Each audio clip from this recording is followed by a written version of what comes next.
Hello guys, welcome black એક નવા બ્લોગમાં તમારું સ્વાગત છે. ગુડ મોર્નિંગ, જય માતાજી, જય શ્રી કૃષ્ણ. 9:30 વાગે છે અને ઉઠી ગયું, રેડી થઈ ગયો છું. Mummy good morning.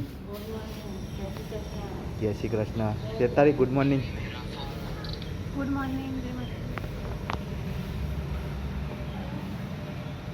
Good morning. જય માતાજી. તો ગાઈઝ ચા પીવા બેઠે તો એટલે બિગ બાસ્કેટ વાળાનો ફોન આવ્યો. અંશુ ઓલે રાગી અને આ રાગીનું જ છે અને સિંગ મંગાવી હતી. શરીર વધારવા માટે ડૉક્ટરે કીધું હા. અને અંશુ પડી ગયો બીમાર તો અમે લઈને જઈએ દવાખાને એને. તો ફટાફટ ચા પીને નીકળીએ. ચા મનીષાએ બનાવી દીધા પરોઠા, ચા અને પરોઠા ખાઈ લઈએ. એટલે મેં મરચું લેતા ને માવલે.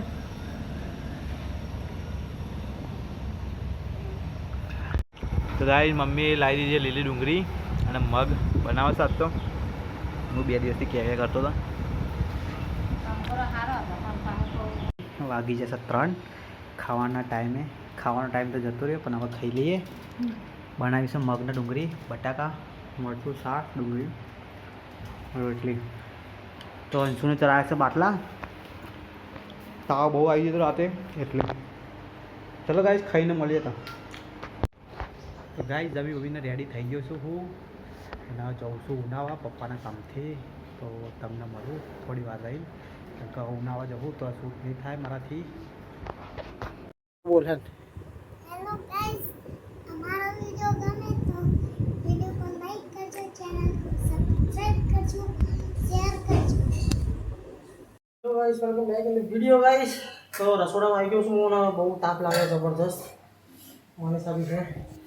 અને ગાઈસ આજે હું બનાવું છું દાળ અને ડુંગળીનું શાક. તો દાળ અને ડુંગળીનો મસાલો એકદમ ચકાચક રેડી કરી દીધો છે. તો દાળ ડુંગળીનું શાક બનાવું પછી એક મસ્ત તડકો મારવાની ટેકનિક બતાવી તમને. બેસ્ટ શાક કઈ રીતે બની જાય, ભંગાર શાક બી સારું કઈ રીતે બની જાય. શું કહેવું મને શીખવાડું પણ શીખતી નહીં. કોમેન્ટ કરી કહેજો ગાઈસ, શીખવું જોઈએ કે નહીં. આ બધું ઘરનાને શીખવું જોઈએ, લેડીઝને મારે શીખવું પડે બધું. ગાઈસ તો તડકો મારવા માટે તડકામાં નાખી દીધું છે ઘી અને ઘી પછી જીરું નાખ્યું. હવે થોડી હિંગ નાખી દઈશ હું.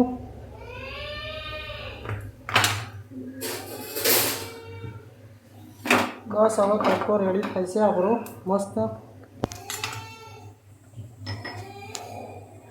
તડકો બહુ જોરદાર છે. ટામેટા અને આદુ સોરી લસણ અને લીલા મરચાં નાખ્યા હા. હિંગને મૂકી દઈએ હવે આપણે સાઈડમાં. બસ આવી મસ્ત લાંબી ચમચી લઈ પછી એકદમ મસ્ત હલાવી દેવાનું. જ્યાં સુધી લસણ સેટ બ્રાઉન ના થઈ જાય ત્યાં સુધી આને શેકવાનું. એટલે આપણો તડકો રેડી. પછી સેજ મરચું, ગરમ મસાલો લીધો અને સેજ મરચું લીધું હા. બાકી જાજુ કંઈ લીધું નહીં. છે કે થોડું આમ કલર પકડવા માટે કાશ્મીરી મરચું હોય તો કાશ્મીરી મરચું તમે નાખી દેશો. બસ પછી એને ગેસ બંધ કરીને નાખવાનું, કે બળી જશે મરચું. બસ હવે થાય ગેસ બંધ કરી દો ગાઈસ. હવે થઈ ગયો છે જે રેડી. અને હવે થોડું ઠંડુ થાય ને રહીએ શું કહેવાય તેલ મતલબ ઘી એમાં નાખી દઈશું મસાલો. પછી મસ્ત હલાવી દેવાનો. એટલે એની હીટથી જ મસાલો ચડી જશે. કારણ કે પાણી વાણી રેડી ને મસાલો કોરો નાખે એની હીટથી જ ચડી જશે આ રીતે મસ્ત મસાલો.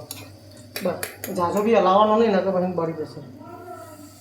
અને એકદમ મસ્ત તડકો માર દેવાનો દાળમાં. એટલે દાળ આપણી રેડી. આની સુગંધની તો વાત જ નહીં થાય યાર. ગાઈસ હું શાક બનાવતો હતો ને ગાય આવી જઈએ રોટલી ખાવા માટે. ડેલી આદત પડી ગઈ અને મતલબ ડેલી આવે હે. તો રોટલી તો હે નહીં. અત્યારે કંઈક બહાર જઈને જોવું કંઈક પાપડી હોય તો થોડી ખવડાવું ગાઈને. તો બસ પાપડી લાવ્યો ખવડાવવા એના માટે. ભૂઈ નાખી દે ને કે વઘાર યાર. આ થોડી મારે લાલ ગાય, એક વાઈટ છે ને એ નહીં મારતી. તો પાપડી નાખીએ ભેંસોની એને ખવડાવવાની. ગાયનો તો ખોરાઈ દીધો હે અને મણી હવે રોટલા ઘરે હે. તો ફટાફટ ભૂખ લાગી તો રોટલા ઘર દે એટલે ખાઈ લઈએ. મણી ખટકોરા હોતા આજ તો ગાઈસ રૂહીના તો ફોન આવી ગયો છે. શું કરે છે ચેનલ તો ચોખા છે ને. પપ્પા ટીવી જોવે ભાઈ. સવારથી બેસી જવાનું મસ્ત ટીવી જોવા માટે. આ કદા ટીવી જોવાની. અંશુ બેટી ગાઈસ તો અંશુ ઊંઘી રહ્યો. હા, એની તબિયત ખરાબ થઈ જતી તો ગાઈસ અંશુ તો ઊંઘી રહ્યો. એની તબિયત ખરાબ થઈ જતી બહુ વધારે, એટલે દવાખાને ગયા હતા, લઈ ગયા હતા, બાટલા વાટલા ચરાયા, ઇન્જેક્શન મુકાયું. તબિયત બહુ વધારે ખરાબ થઈ ગઈ હતી. અને સાવન હવે ડેરીથી જઈને આવતો રહ્યો ઘરે. મમ્મી इसको ખાયા નહીં યસ અહીંયા શું કરું લે તું જો પારે તું આને ચરબી માતીને અબી હાલ જ કોમ્પ્યુટર પર ઊભું કરે એટલે આવી ગયો એક. તો ચલો ગાઈસ ખાવાના ટાઈમે મળ્યા હતા. હવે ભૂખ લાગી જબરદસ્ત ગાઈસ. તો હવે મૂન મનીષા બે જણા ખાવા બેઠા. પપ્પા ખાવા બેસી ગયા. બસ અમે 3 જણ જ બેઠા. ખાવાનું તો તમને ખબર જ છે, ખીચડી તો આપણે રોજ હોય છે, અને દાળ-ડુંગળીનું શાક બનાવી છે. બીજું તો છાશ, દૂધ અને મરચું ને બધું વાટેલું છે. તો થોડું થોડું ખાઈએ. શું કેવું મને ભૂખ લાગી? મને 2 વખત ચક્કર આવી ગયા મને ખાતા ખાતા. કંઈક આવું શાક બન્યું હોય ગાઈસ દાળનું.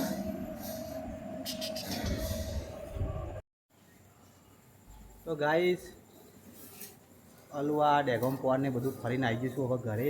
વાગી જશે 8:30. ખાવાનો ટાઈમ થઈ ગયો.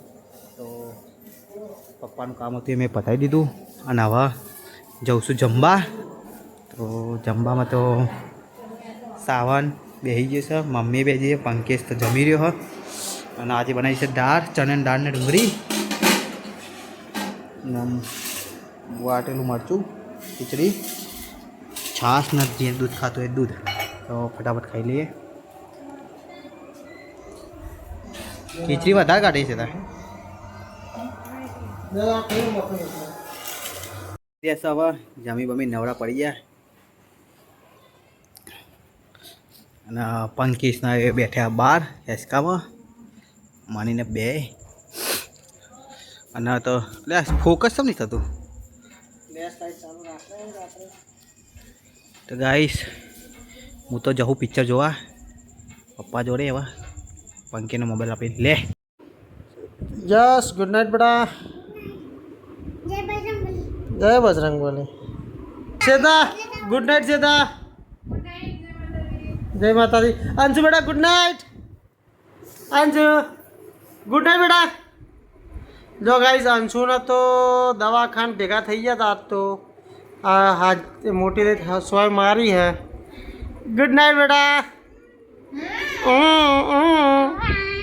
હા ગુડ નાઇટ. ટાટા કહી દે. ટાટા કહી દે અંશુ. ટાટા ટાટા ટાટા કહી દે ને કે એસી બંધ કરી દો પછી હું તો.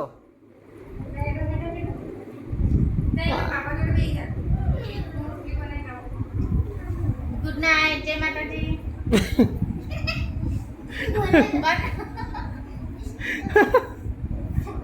ઘરના બધા જોવે છે પિક્ચર અને હું આવી જઈશું પાછળના રૂમમાં વિડીયો એડિટ કરવા માટે. એટલે એકવાર તમને કહી દઈએ good night guys. Tata by. Video ગમે તો વિડીયોને લાઈક કરી, શેર કરી, ચેનલને સબસ્ક્રાઈબ કરી, કોમેન્ટ કરજો કે વિડીયોનો કયો પાર્ટ તમને સારો લાગે છે, તો અમને બી થોડું મોટિવેશન મળે વિડીયો બનાવવા માટે. Bye. Take care guys. Good night.